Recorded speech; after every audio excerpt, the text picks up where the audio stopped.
Hello and welcome to WeeklyMTG. We have quite the show this week. We have some amazing guests on. Kenji and Adam are here to talk M19. We have a bunch of, if you look down at the bottom of the screen, down in this direction, you see everything that's happening all show. So we're going to start out talking to Kenji and Adam about M19. We're going to move to cracking some M19 packs, talking about the best cards in those packs. Then we're going to do the thing that a lot of you have been clamming for, clamming for, and talk about C18 and what's coming up in a few weeks with that. And then we've got some talk about Twitch. Generally, we're doing a whole thing. We're going to have Trick Jared on at that point, and we'll have a Q&A. We'll be taking your questions all stream. If you want questions for Adam and Kenji or anything for M19, get those to us now. And otherwise, we've just got a packed show, so we're going to jump right into it. Yeah. So, well, this weekend is going to be when the set comes out, and we have the M19 draft weekend. So we do have a couple of limited ringers here. I believe you might have been one of the last limited kind of mini tournament we ran. I think you might have won that last one. Not sure. We didn't really give out trophies. Oh, right, fair enough. But if we did, we should. But yeah. And then inside R&D, I was on the M19 set design team. Right. And I was the play designer on that. So one of my jobs was to work on the balance for M19 Limited. When I asked Ethan, hey, who knows the M19 draft format really well and can come on and talk about it, he didn't even hesitate. He's like, Adam, just put Adam on. Yeah. That's actually when I kind of was relatively new here, and I was just kind of sitting in and just trying to learn what was going on. And yeah, it was definitely Adam who was just kind of spearheading all the balance talks and all that stuff. Yep, so we brought in a ringer. Yeah, so we're going to be talking about, both of you guys submitted your top 10 limited cards for the set, just kind of the pillars of the format, if you will. So let's just start right off with Kenji's cards, with the first card being Herald of Faith. Yeah, 5 mana, 4 power flyers in limited are always good. This one fits nicely into the black-white life gain deck. You know, you have like Epic Heroes of Blood, a Johnny's Pridemate, that type of thing. So you just get random value off of those. The 3 toughness is a little annoying, of course. It does sometimes trade down, or it can be blocked by like a snapping Drake. But again, 4 power flyers, 5 mana. Doesn't get much better. Yeah. And you were saying before the stream that you thought the black-white life gain deck was legit. Yeah. Oh yeah. Definitely one of the strongest archetypes, I think, in M19. You also just get a lot of powerful commons and uncommons. You don't need to bank on the rares for it to work out. So I think the Herald fits perfectly in there, and it just goes into every white deck anyway. So okay. Yeah. And Adam, what was kind of the genesis of the white-black life gain deck? So mostly we wanted, M19 is a core set, so we want simple baseline magic. But we also wanted to give M19 depth. Like, you want it to be replayable. And a lot of that is putting in archetypes so cards work together better. M19 doesn't have any mechanics. It doesn't have, an exert or an explorer or anything like that you see in our other standard legal sets. So what we did is we tried to look for themes that didn't require any mechanical complexity. You could just write out what the cards do. It's like, oh, gain 3 life. Now we have reasons for gain 3 life to matter. Yeah. And so that makes sense. Yeah, and black-white, I think, has a lot of cards that go well with it. Like a lot of white cards do gain life. Yep. So you talked about how the life gain theme is quite strong.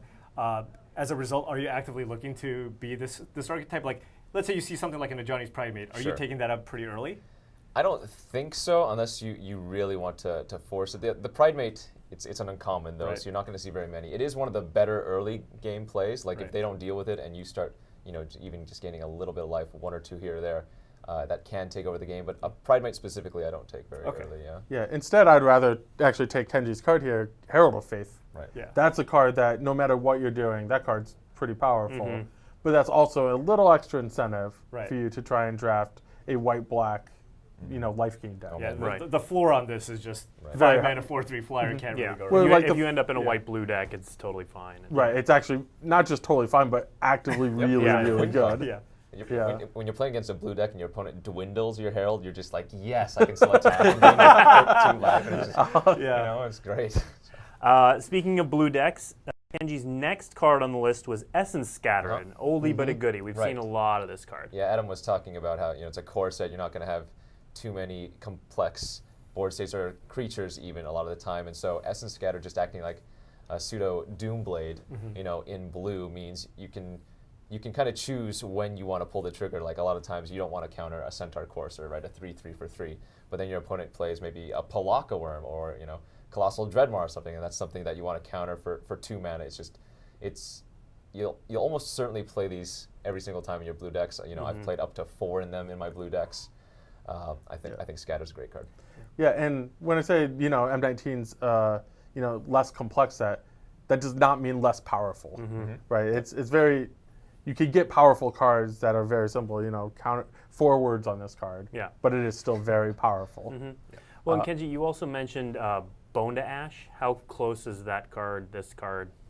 Bone to Ash is more like Cryptic Command. Okay. Yeah. No, it's so good. The double blue is a little bit prohibitive, obviously, and it's a lot more obvious when you're holding up 4 mana, two of it in blue against an opposing player. But I like both those cards. Bone Dash uncommon though, so you're going to see those less often than Essence Scatter. And I like Essence Scatter because it's not impossible. It's not impossible to play a card and leave up a 4 mana for Bone Dash, but it's so much easier to do leave up just 2 mana. Exactly. So if you have 5 mana, you can cast like a 3-drop, a Dagger Basilisk, or something like that, and still leave up 2 mana to Essence Scatter something. Yeah, that's a lot easier. And that's the thing with Essence Scatter too. It's just like you don't even need to leave it up turn 2 all the time. It's actually just a better play to just wait until the later points of the game. Exactly. Just play out your creatures, curve out. But there is that fail case where you don't have that 2-drop, and then it still just acts as a removal spell too.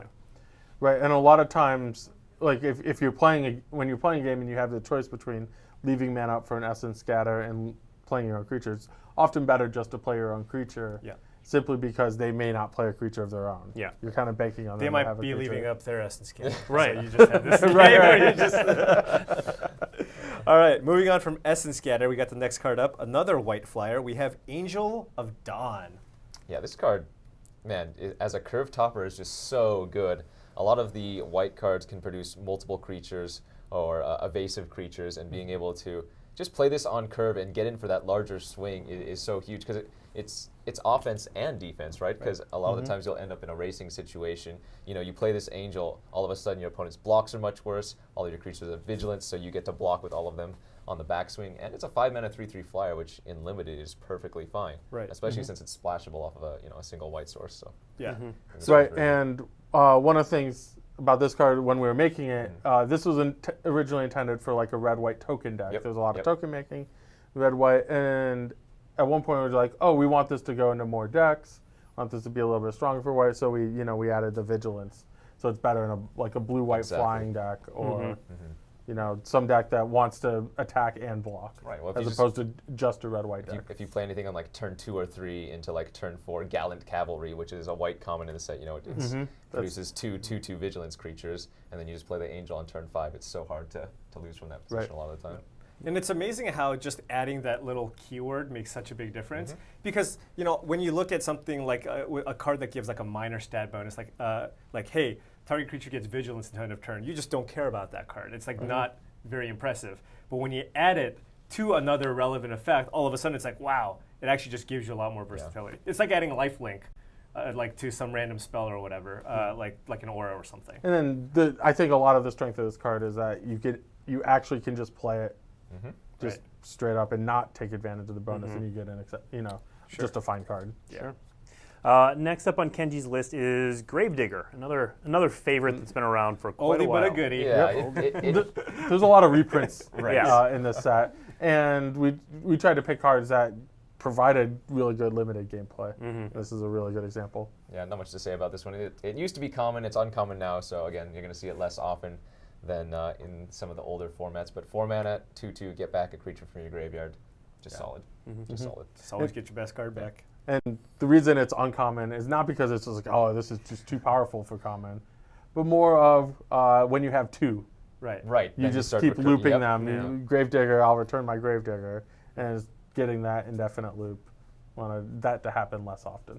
Sure. Makes Bit sense. repetitive play pattern there. Yeah. Actually. Yeah, for Yep. sure. You say repetitive, I say value. Same thing. Fair enough. I mean, I love the card. Yeah. It's just Something You can- Cloud Blazer, guys. yeah. Well, like you could get value as much as you want, just get it in from different cards. Sure. Right, so you cast your Cloud Blazer, and then you get If only Gravedigger Cloud back. Blazer was in this set. Cloud Blazer, Huge and then- mistake. yeah. Well, I mean, we had a little bit of that repetitive thing even in in Dominaria draft with K2 Chronicler and Soul Oh, Salvage. sure, Yep. yeah. Yeah. That was the common loop where people can just kind of take over the game. All right, moving on from some value. It's another clean, simple card. We've got Murder. Murder. Murder. Murder. What's there to say about There's this? 3 words on this one. Yeah, we've made it even simpler. Just awesome card. It deals with basically everything Vine Bear. But, Salt. yeah.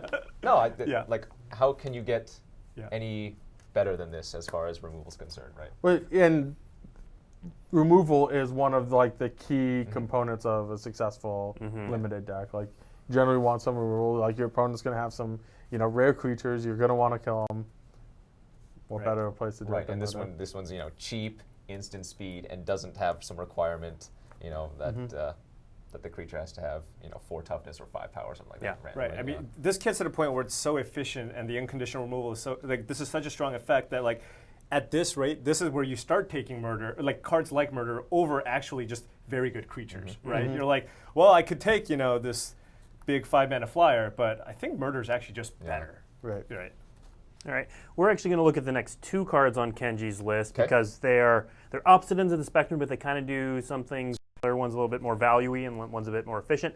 Spark-Tongue Dragon and Lightning Strike.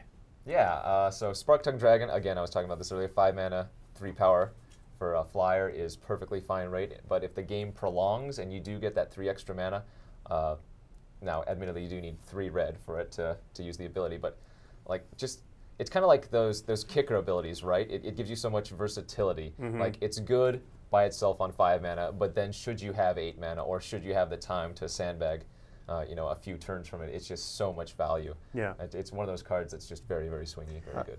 I've got Kenji figured out. Okay. 5-mana flyers and removal spells. Yeah. And value creatures. It looks Yeah. like. Yeah.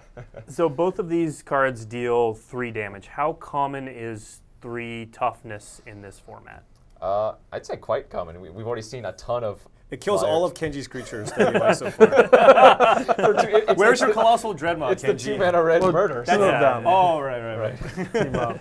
I think it's great, and obviously this one versatile. It goes to the face as well. So if you're playing, like Adam was talking about, that quick Boros deck, maybe you get your opponent to 3 life, 2 life, whatever, you can just finish them off that Yep. way. So good card. Yeah. Makes sense. Very, very efficient. All right, moving on. One of the better value cards, I would say, in the format. Also dies to Lightning Strike. Also dice to Lightning Strike, but I think it's close. You might even take this over Lightning Strike. Easily. Green Seeker. Oh god, Easily. This card is so good, man. It comes out on turn 2. It has 3 toughness, which is relevant because a lot of the aggressive decks are playing like 2 mana 2/2s, or Right. even some 2 power creatures that cost 3. And like, you think about this card, it probably draws you a card like 40% of the time or something. But over the course of a Magic game, these games aren't going to end on turn 4 or 5 usually, right? So you're just drawing so many cards on such a cheap, relevant body. I have nothing but good things to say, and I'm a little bit salty about how good it is. Do you think this could even potentially make constructed play? I think so, just because it's cheap. It's 2 mana. Right. When a lot of times you find like hidden constructed cards in the limited environment. It's like, this is so good at This is limited. so- It has to to be be, good yeah. at constructed Yeah, yeah. somehow, right? You're still playing the same game of Magic. You Yeah. still draw 7 cards and have 20 life. Yeah. Like, what if like the best limited cards also become? Well, like not really good everybody, standard cards. like not everybody played Pack Rat a bunch in Constructed when it first came out. Right. And it's Right. like, man, I keep losing to it at Limited. What's going on? It's gotta like, be You know good. what? I'm gonna put this in my deck and see what Yep. happens. See what It's like- happens. Yeah. Yeah. Meanwhile, I see this card. I just want to play it with Tatiova and do literal nothing but draw cards and play lands. I just want to put this in lands in my deck, and I think Yeah. that Yeah. usually gets the job done. What if this card was blue? Ooh. You're already running like 28 lands. Right. So, And this is the card that we actually talked about in a previous episode. This was the card that we dubbed Sin Good. Sin Good. Good. The better version. It's not Sinbad. Yeah. For it those is who not don't know, there Sinbad. was a card called Sinbad who had the same ability. Similar. Yeah. Similar. Similar But it was a ability. 1/1. Right. Yeah, but it was a 1/1. It was blue. Yeah. It made no sense. We'll put the card in the graveyard, I believe. Yeah. Right. Yeah, it was a little bit different. But all right, next on the list, Skywriter Patrol. Yeah. So two colored cards need to be quite powerful to want to take them early on in a draft format, and I think this card fits the bill. 4 mana, 2/3 flyer. The stats are fine on its own, but the ability to just continuously pump every single turn one of your creatures and also make it evasive, especially when you're playing green. You know, you're going to have those 3 mana 3/3s, 5 mana 4/5s, that type of thing. This just pushes you through from the middle to the late game, in a heartbeat. Great card. Right, and this is perfect for the blue-green archetype and things. So it's not as loud as maybe the black-white life thing, but I think it's just as effective. So what you want to do is you want to play huge green creatures and use blues like tricks to make sure they're unblockable or invasive. Make sure that they win a race, Right. essentially. Okay. Good with Dreadmaw. Yeah, this is a great Good great with card. Making anything. Colossal Good with Dreadmaw anything. fly. Yeah. Right. Make Colossal Dreadmaw. Everything's a combo with Colossal Dreadmaw. All right, Perfect and- magic card. Yeah. And moving on to Kenji's final card here, we've got Pegasus Courser. Yeah, so kind of a hidden gem, I think. I think a lot of people are getting used to this card since they've seen it now in some recent sets. It's a 3 toughness flyer, which is usually hard to kill in the early game.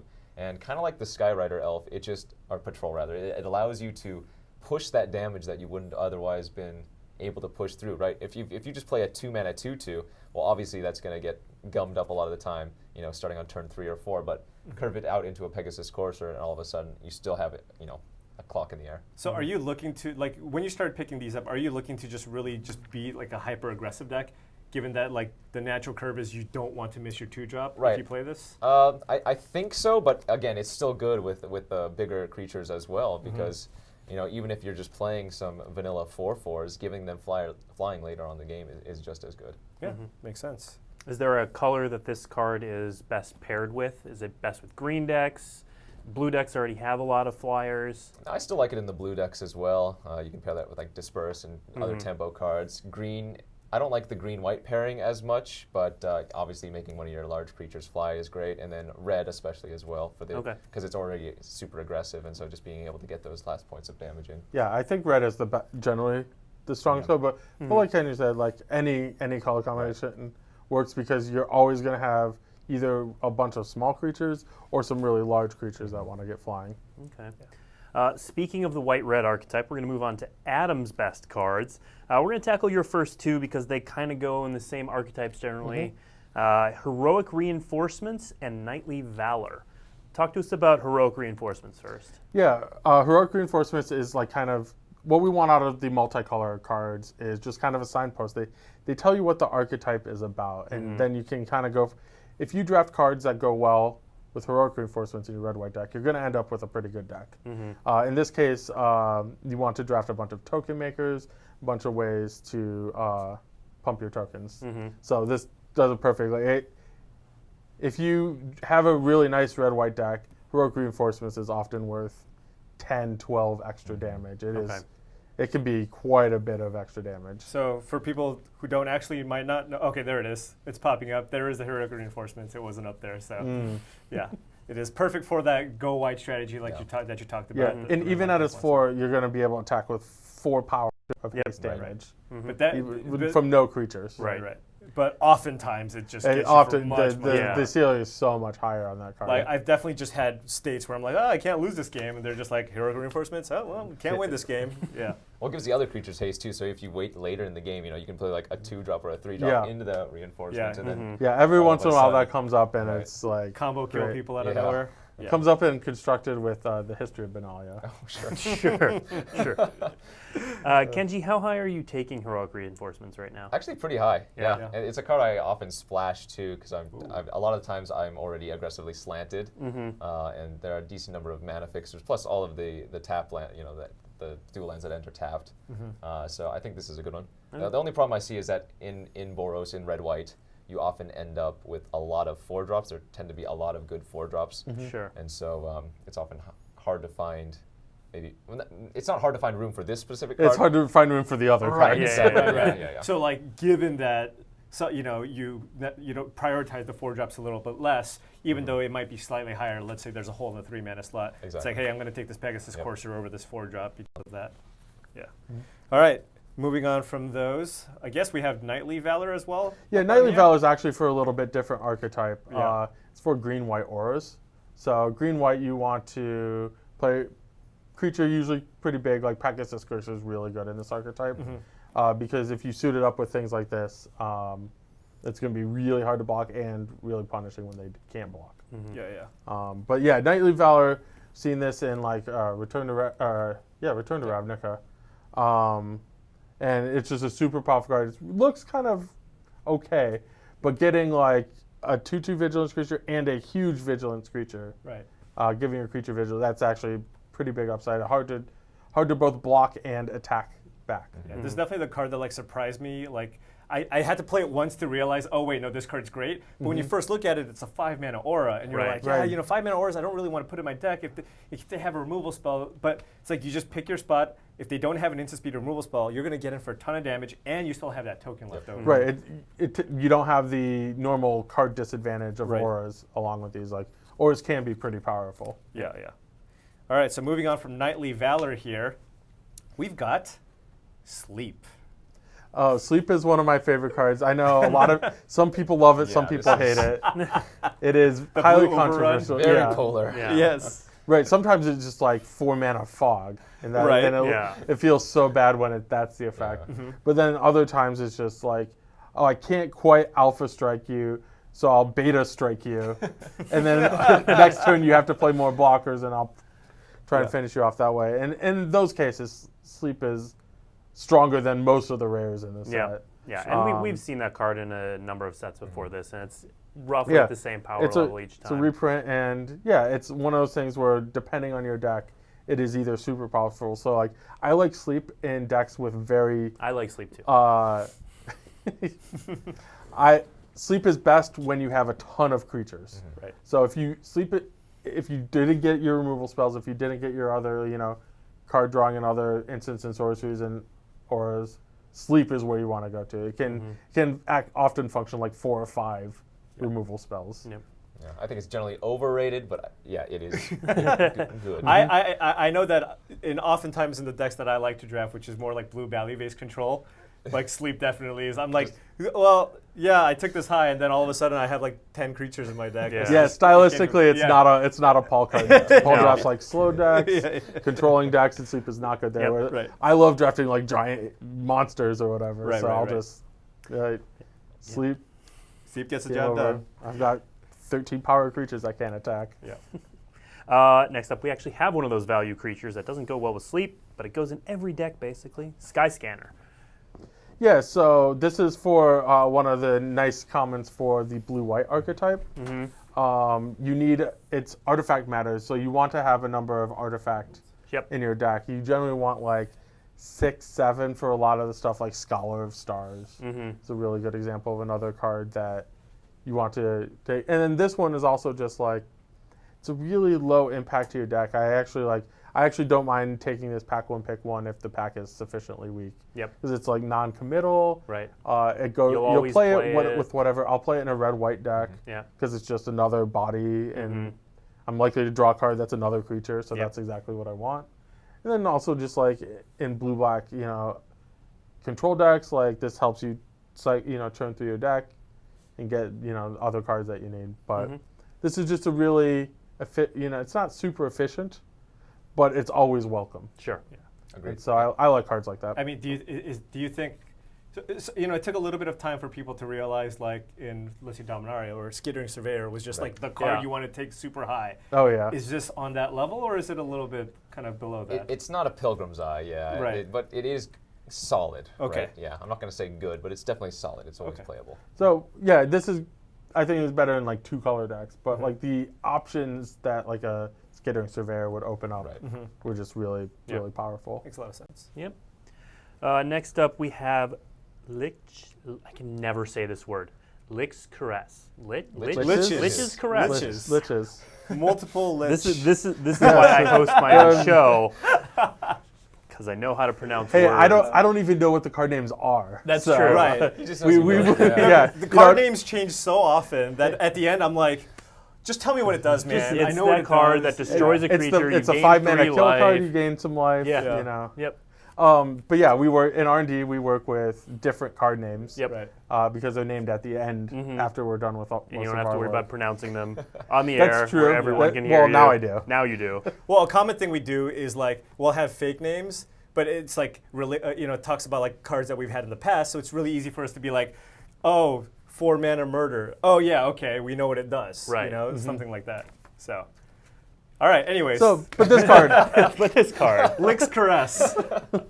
So we talked about black-white life gain. This is a perfect example of a card that you want to take early. It's just kill anything, no questions asked. It's not quite as efficient as murder, but it's one Got common. some upside. Yeah. And then it's an incentive for you to, like, if you have a couple of these, maybe you look at that Ajani's Primate a little extra. Sure. So I think this is one of Black's best commons in the set. I agree. The 3 life is often relevant too. If you're playing like the slow control deck, you just need that removal spell. The 3 life can often buy you that extra turn as well. Right, that's my favorite thing about the life gain deck is like, oh, you have all these like synergies that you're getting, and then you have a bunch of extra life. Yes. yeah. I mean, oftentimes using your 5-mana removal spell to kill something smaller feels bad, but this one gives you some of that life back too, so it doesn't feel as bad and just buys you extra time to stabilize. All right, moving on. We have another 3-gain life Gain card. 3 life all the another time. gain 3 life card. Vampire Sovereign, which Kenji was calling the Siege Flyno. Vampire Flyno. Oh, Vampire Flyno, that's Yeah. what it was. I think that somebody in my chat though that gave me that. Oh, So, okay, good. Yeah. So as the Khans of Tarkir rare Siege Rhino told us, gaining 3 life and them losing 3 life, it's a really good card for racing. Right. This is flying on top of that. So there's a lot of flyers in the set. At the 5 and 6 mana, and they're all in like the 3/3, 4/3 range. This is the smallest of them, but the enters the battlefield ability is just so strong. Right. Yeah. when we're talking about other flyers, all of them had like 3 toughness or 3 power. This just owns them all in combat. It's the perfect. The perfect Yeah. set. And that's oftentimes things that you notice. Every limited set is unique in that way because one thing that's really important that you don't really get until you play it a while is the relative sizing of creatures in the Right. format. There are some formats where shock is completely absurd, right? Like there's just a bunch of 2 toughness things. There are some formats where shock is like not really that great because all the good cards are just like X3s. I don't know if Paul meant for that to be a segue, but the next card on the list is Shock. Which is not completely absurd in the set, but Okay. very good. So it's like anybody who played there, like Onslaught, it was a morph. Yeah. Oh. It was That's murder great. in the set. Yeah. But Shock is really good. There's not a lot of tempo, huge tempo plays, but Shock can be one of them. If you can catch, a Snapping Drake or something of that quality with Shock, then just good, clean removal. Like, Kenji had some stronger removals like Murder and Lightning Strike on it. Yep. But Shock is just a common version of a lot of those cards in a lot of cases. Okay. 2 damage, 1 mana. 2 Right. damage, 1 mana. Moving on from that, the opposite end of the spectrum, we got a big Oh, card no. here. We got the Volcanic Dragon. Yeah, so there's a little bit of a dragon theme left in the set. Like at one point there was a lot of dragons in M19. But yeah, there's still like Dragon's Horde and Spit Flame and stuff like that. So if you get some of those rares, you want to be on the lookout for cards like Volcanic Dragon and the Spark Tongue Dragon. Yep. So those can be like really, really powerful. Like, and even if you don't, like, this is just a lot of damage. This is the red, 4 power, 3 to 4 power flyer. Yep. And they're all very powerful. Like, Yeah. huge flyer is always powerful. Corset, definitely true. Yeah, just nice and clean. Just Yeah. gets the job So done. it's a lava axe that sticks around, so it's It's like Very good. 3 lava axes. Next up, we have what should have been Colossal. I have Colossal Dreadmaw printed on my sheet and then crossed out. Whoa. Yeah, crossed out.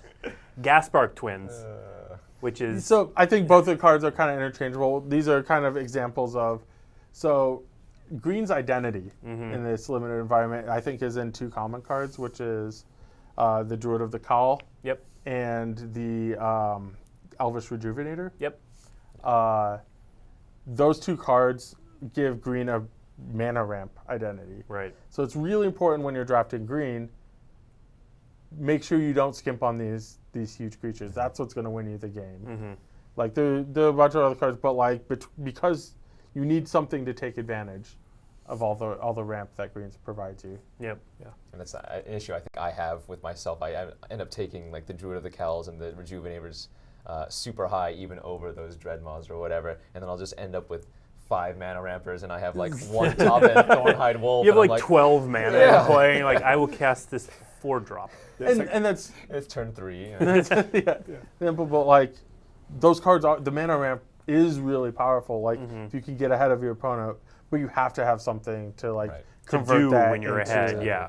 Yeah, I an mean, advantage. that's the thing. Oftentimes when you're drafting, it is more important to fill out the low end of your curve, so you will pass on those big creatures. But then, yeah, you can't have those Exactly. failed situations where you're like, all right, payoff card's going to come. Not everybody's going to take these Colossal Dreadmaws, and it's like, oh, damn, 15 lands, 5 Druid of the Cowls, and like, you know, Rock's 3/3, Oracle. yeah. You know, the thing, it's not like 1 or 2 will do it because you know look at the other cards we talked about on the list, like the Lich's Caress, the Murders. You know, there's Luminous Bonds. There are really good answers to these cards, but they are really powerful. So Yep. you actually need quite a handful of them. Sure. So we talked about some, you know, pretty good green commons, and I guess this is the last one of yours. We've got Rabid Bite. So our internal pre-release was last weekend, and this card was just the best card in my deck by a lot. So I had lots of what are they? The Daggerback Basilisks. Ooh. So this is like, and that's what Course I Limited is all about, I think. So you have like a simple card. This is like, okay, my creature is gonna, you know, bite Your creature. and then you have just a regular Death Touch. But like when you realize that those 2 things work together, that's just super exciting, and you get extra power. Like I had Scholar of the Stars to like just run it back. Yeah. Or what? Not Scholar of the Stars. Salvager. Yeah. Salvager of Secrets. Yeah. Right. But yeah, that was the best card of my deck, and I think this is in contention for one of Green's best commons. Yeah. Like we talked about the Twins and the Colossal Dreadmaw, aka the perfect Magic card. You can Rabid Bite with those creatures just as well as you can with the Death Touch creatures. Yep. Yeah, So. and that's amazing to me. Just like a slight difference in just like the wording of, you know, these. Sometimes people call them fight spells. Is Right. when it becomes that one-sided effect, which we Yeah. call bite effects.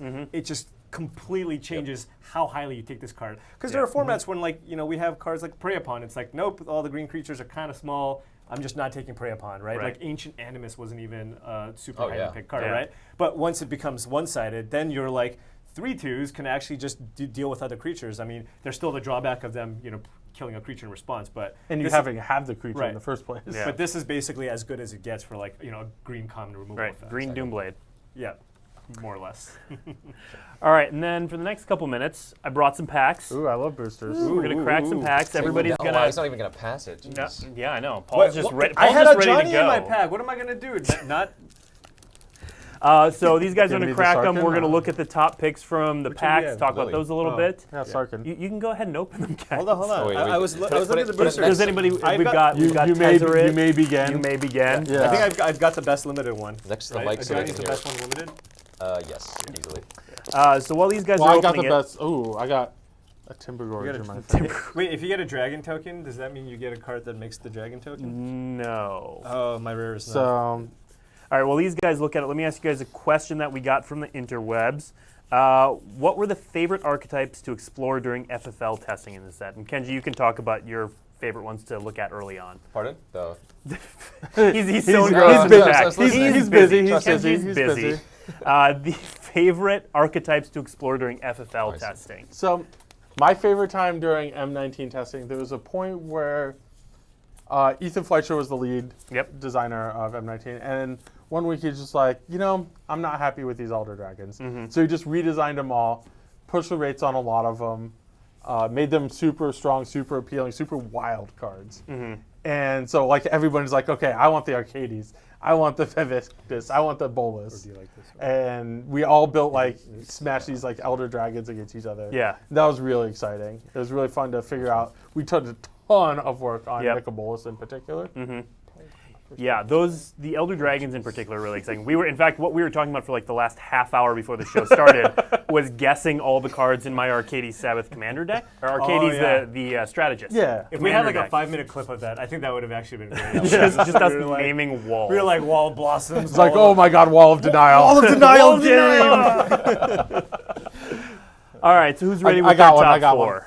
You already, Adam's already ready. you he already told sorted that it. Wow. entire story while was you already guys were done. figuring things. Well, yeah. we're trying to figure out what the fourth best card in our pack Uh-huh. is. This must have been easy. He just knows. All right, so let's go through and that fourth one kind of surprises me. Interesting. So yeah, let's talk about which of these would be your first pick, Adam. So to me, clearly, That's a good pack. Yeah, that's a very good yeah, Wow. I put them in order from first Okay. to fourth. So the strongest card by a good amount to me is the Gin of Wishes right here. Oh my God! See ya. Except when it comes It to was standing perfect. Oh Oh my gosh, no. this is really up. That is challenging. embarrassing. I am sufficiently embarrassed. Okay. Gin of Wishes. Yeah, Gin of Wishes is just we talked about how these 5 mana, 4 power flyers are really, really strong. This is no exception.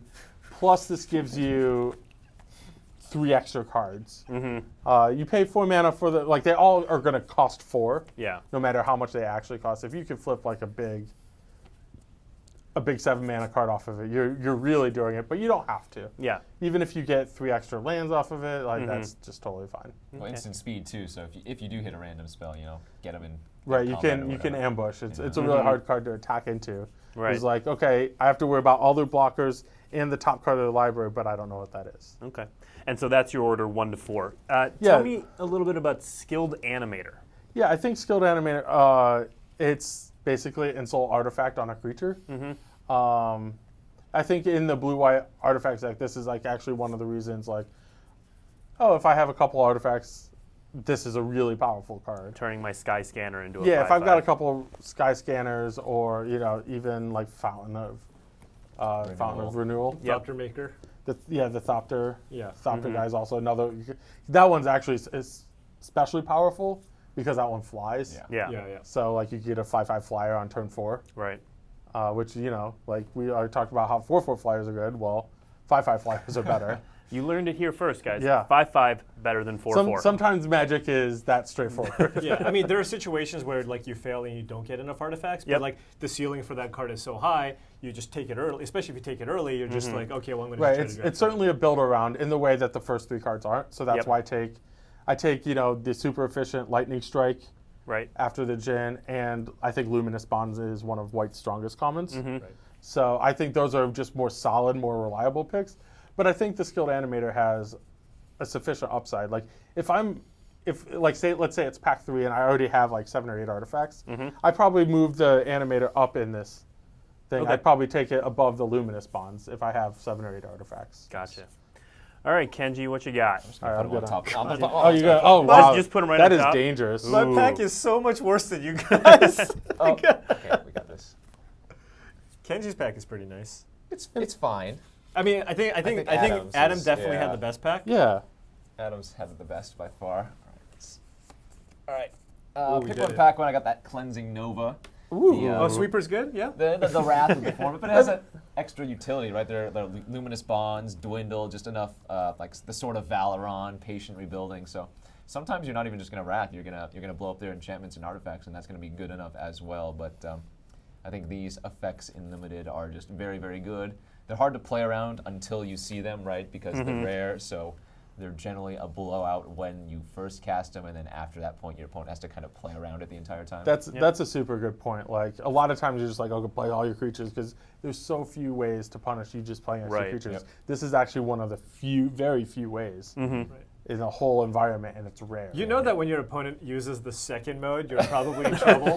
Oh, they yeah, like you- cast it, they're like, I'm gonna name artifacts and enchantments, kill both your artifact creatures and the luminous bonds on my thing, and then I'm gonna win. Yeah. The game. Well, that means they already have a bunch of Right. extra creatures over you. Yeah, that's true. Yeah. The middle two, those were already on your Correct. top 10 Yep. list. Yep. So that makes sense. So tell us about the Aviation Pioneer then. The pack just wasn't very good overall. There was like wow. an Enigma Drake that I could have chosen over it, but I think when Adam was talking about the artifact matters blue-white deck, so I don't mind taking Aviation Pioneer number 4 here. I don't think it's amazing. Yep. But it's fine. Okay. All right. Paul, what you got? You might want to take the cards down. The Paul's- comparison Paul needs to buy some weak. time. Pretend you guys did not see a lot of these cool cards. I think like this card, this Aviation Pioneer might be like the best card in my pack. No, maybe the second best That's card. false. Okay, all right. So I got my best common here is Skymarch Bloodletter, followed by. You're going the opposite way. Oh, sorry. Yeah, Yeah, you're sorry. just- Here we go. And then The I'm gonna, audience demands I'm consistency. gonna go with. Your Oh pack's my great. What? Your pack's You had great. the Because I have the perfect match. Yeah. Perfect magic card. You think it's this Yeah, one? I think it's that one. But the Primate goes with the. Yep. And then we got a Johnny's Primate at 3. And then Colossal Dreadmaw, aka the perfect magic card, Yeah. at 4. So I got 3 commons and a Grizzly Bear. That was my pack. And yeah, I mean, Skymarch Bloodletter is a very solid card. I'm always happy to have it. It does. I mean, just the base rate of having a 3-mana 2/2 flyer with this drain effect is just something you're just never going to cut from your limited decks. But on top of that, there's just like the minor synergies that you get in this format with the life gain. I mean, we see that at Johnny's Primate here. Just like a lot of little things that could also help out. So I'm happy to have that. Moving on, we have Essence Scatter, just very useful. It just it gives you a way to trade up on mana a lot of the times for bigger threats in the format. We talked about just the existence of a lot of these big 5-6 mana flyers in the format, and of course the Elder Dragons. Blue has a tough way to deal with bombs. This is probably your best way, one of your best ways to deal with big creatures. And then I have Johnny's Primate because I had literally a giant. I do. I think this comes where like different people evaluate things differently. That's Yeah. really Yeah. interesting. I think I take the Primate first. Okay, Like I'm sure. just like, Okay. oh, there's not something I'm gonna really miss. I don't really want to miss out on, so I'm gonna go. But the Johnny's, upside here is. Johnny's Primate has the Right. highest Yep. upside. Yep. It's still a Grizzly Bear. Yep. But if you are end up black-white and you do get a bunch of Skymarch Bloodletters Right. and other of the black-white life gain stuff, Johnny's Primate can easily be 5/5 6/6. Yep. Like that's not unreasonable. Right. It's not likely, but like if I end up in black-white, I will super miss the Sure, Primate, Primate, whereas I won't necessarily miss the other Sure, cards. sure. So like some people like taking high upside cards that they might cut. Right. Yeah. Other people is like, oh, I need to take a card here that I'm definitely going to play. Yeah. I guess I could maybe see moving the Primate a little bit further up. I'm just always happy with the Skymarch Bloodletter. Just Right. like in Yeah, most you're decks. definitely more of a like. Yeah. You want cards that you definitely want to play, and that's what the Skymarch Bloodletter right. is. Gotcha. But if you're just gonna I totally agree. The highest upside card in the pack Sure. is a Johnny's Primate. Okay. Yeah, like like- from Kenji's pack, I might have put an Enigma Drake Right. up, That's up what I the was saying, list. yeah. You're, Like, a big, you're a like, big Enigma Drake fan, though. oh yeah, Right. I've lost to you at an F&M with Enigma Drake. Then it wasn't limited. It was standard. Yeah, it's a great card. You crushed me. I've It lost was, to yeah. him playing Cryptic Serpent as well. Was I think that Modern? was the No, same- that might same have been deck. the same deck. Oh, same yeah. deck. Yeah. Okay, yeah. So we both lost to him in F&M. It was a good deck. It Yeah, was- I love it. It's great. Okay, I do want to ask you about your rare card because you were, down on your pack, and this is one of the more exciting cards in the set. Maybe not necessarily for limited. Elvish Clan Caller. This one here. Yeah. It's very. People are talking about this. This could be modern or legacy playable in the Elves deck potentially. Why is it not something you look at in limited here? So yeah, just in this limited format, we just don't have. We weren't really pushing the elf tribal as Sure. a thing. We have this card in. It kind of the intention was like, hey, this is a card that can maybe prop up elf decks in other formats. So let's include this. And you have like Druid of the Cowl and maybe the Farhaven, or sorry, what is it? Yeah, called? there's a couple, Yeah. like There's a 2 or couple, 3 elves. but there's just at common. not enough elves that are pushed for me to want to actually have this in my deck. Okay. I think I was in a draft though where like I opened one, got it like pretty late, and then opened the second one. Yeah. And then I was And you're like, like, no, well- but then I was like, I got the first one late. This was probably going to come around late. But somebody hate drafted it because they saw the first one in the first. I was like, why? Why would you do that to me? I think you answered your own question. All I was going to do was make 2 grizzly bears. Like, that was my, 2 green grizzly bears. 2 Not GG even, yeah. grizzly bears, and they just took that dream away from me. Wow. That was disappointing. But yeah, certainly a card that we expect, or we're hoping, maybe causes some waves in kind of the older formats. Yep, absolutely. Yeah, and if it were at a lower rarity, it might, like getting 2 or 3 of them would be pretty exciting, but they're rare, so you're unlikely to get 2. Very rare that you even see 2. Yep, let right. alone 3. All right. Well, thank you guys for talking limited with us. This weekend, remember, is draft weekend, so check with your local store to see what kind of events they're running. We've got some stores do events all weekend, some just have Friday Night Magic be draft, but check with your local store. Draft all the Elvish Clan Callers and Colossal Dreadmaws you want. You don't have to listen to these guys. Mostly the Dreadmaw. Mostly the Dreadmaw. The Dreadmaw is great. Now the part that a lot of you have been waiting for is the initial information about C18. So we're not revealing any cards today. Sorry, Adam's very shocked. But we are going to tell you the themes and the colors of the deck so that you kind of know what to look for in the upcoming weeks. Previews officially start July 23rd. Monday, July 23rd, 8 a.m. Pacific time on our website, and then you'll see a bunch throughout the day all around the web at Magic sites. But let's talk about the decks. So there are 4 decks. All of them are awesome. I've looked through all of them. I'm probably going to build new decks with each of them. The first one is blue-red, and let me start. There is no pattern to the colors in these decks. In the past, we've had one of each monocolored deck, or they were all wedge-colored. That is not the case this year. This year, it was kind of decided we're just going to make 4 cool decks. Yep. So the first one is blue-red artifacts. The name of the deck is Exquisite Invention. So it is built all around artifacts and artificing, and there may be some legends who deal with artifacts. Maybe. There are legendary creatures in these commander decks. There are legendary creatures. You heard it here first. The second deck is called Nature's Vengeance. It is a Jund deck that is all about lands. Black, red, green. Yes, black, red, green. Yeah. Correct. It is a black, red, green deck that is all about lands, abusing lands, using them, making them go to the graveyard, making them come out, turning them into creatures, all kinds of cool things. The next deck is a blue-white green deck, also known as Bant. That is called Adaptive Enchantment. Actually, Blake, it's white, blue, green. Sorry. Wow. Wow. Adaptive Enchantment. You get one guess what that deck's all about. Adam? Enchantments. Yes, it is about yes, enchantments. I was thinking. I actually had advanced information. You did. Yeah. You had an unfair. All right. The last one is a. Oh God! Now you're gonna make me do it in the correct order. White, blue, black. It's just deck. Esper. Called Subjective Reality, and this one has the best theme of any of the decks. The top of your deck matters.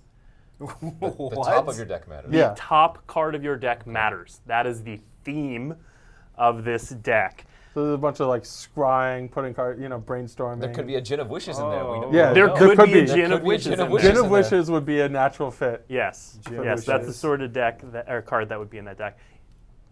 We'll find out if it's in that deck the week of July 23rd.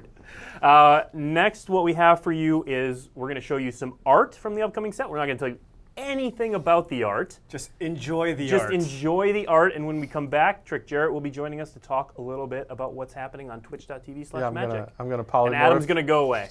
Into Trick Jarrett's going to come off the top of the library and sit right here. Well, thank you, Adam. Thank you, Adam. Thank you. We'll be right back. Enjoy this art. Yeah.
thank you all for sticking with us that long.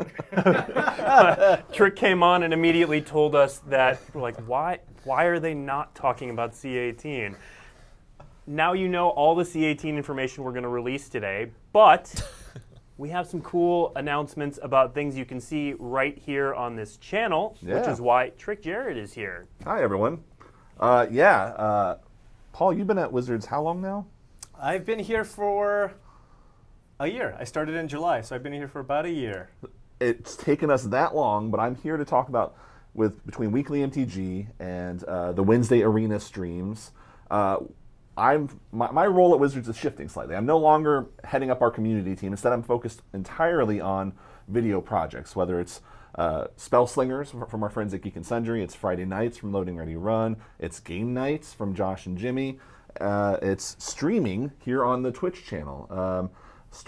You've already started to see these things with the Wednesday streams with Blake doing WeeklyMTG, but we're going to start expanding more. We're going to start having a Monday stream, which we're currently calling R&D Plays MTG. We'll figure out maybe a better name. They've submitted a couple of ideas.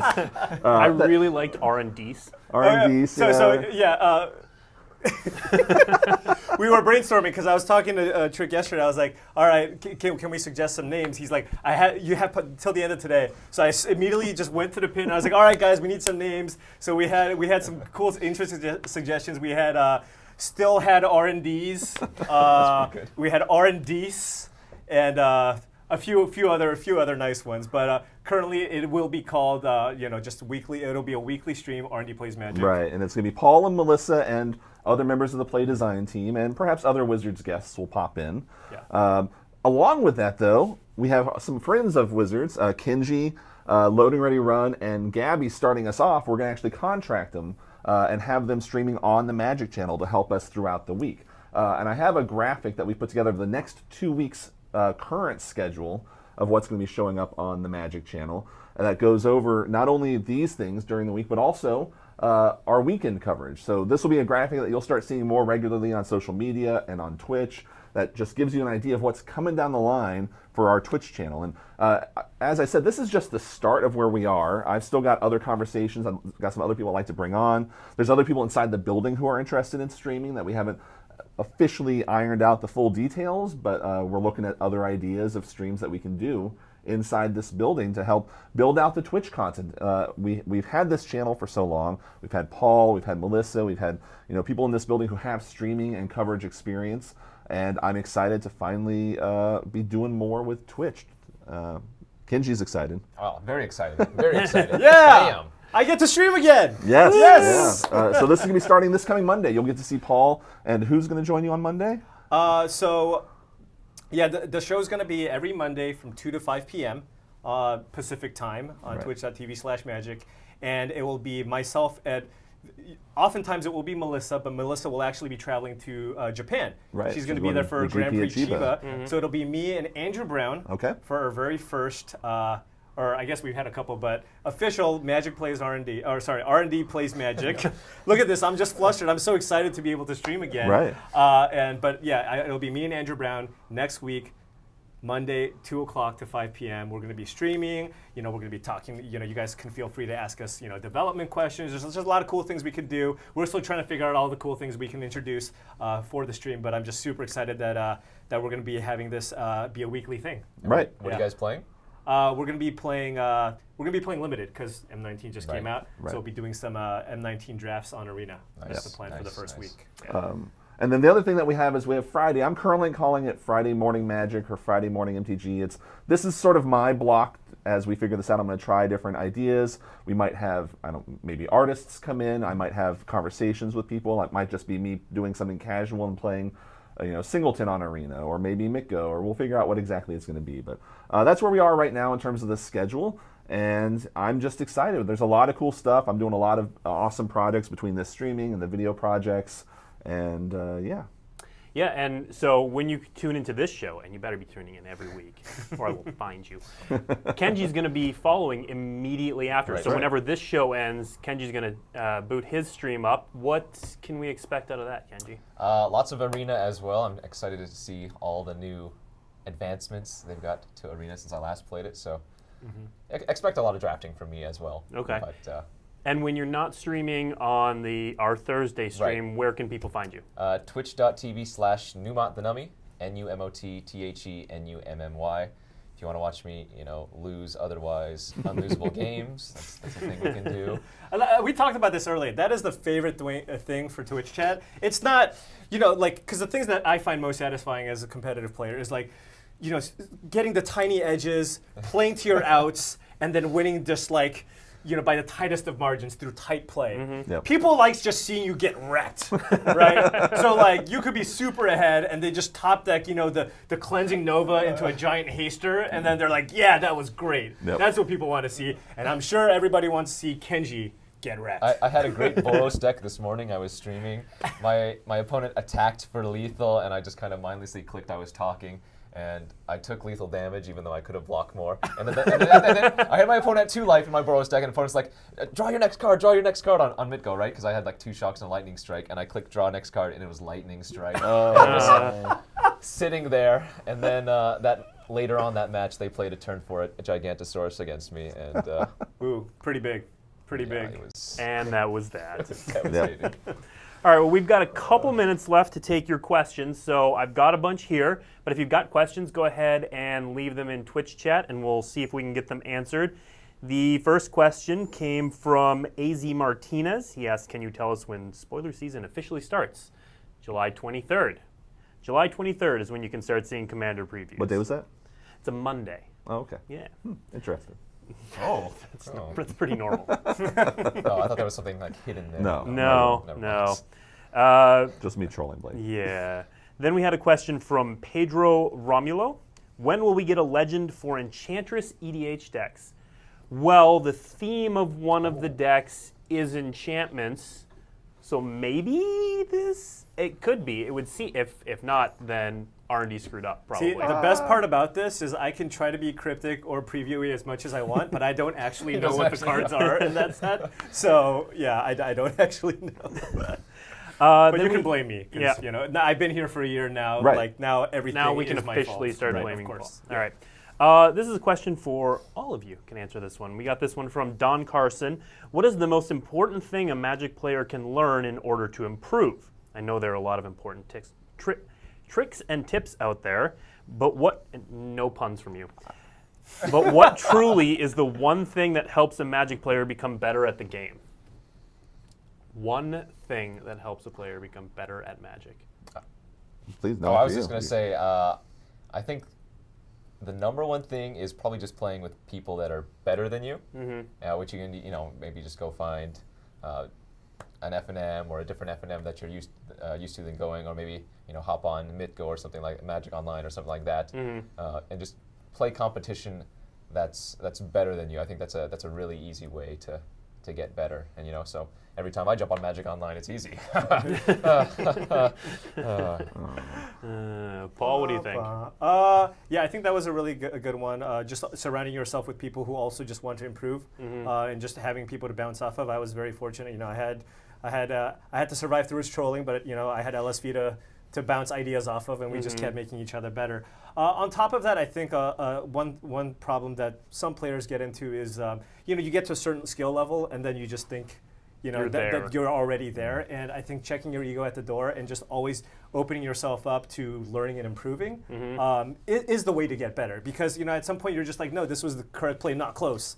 Yeah. Once you get to that point, it's like, no, let's take a step back and figure out, like, hey, what are the different lines? What are the things I could be doing to improve? And just being open-minded, because I think those are people that I found, just like take that next step, to like the pro scene.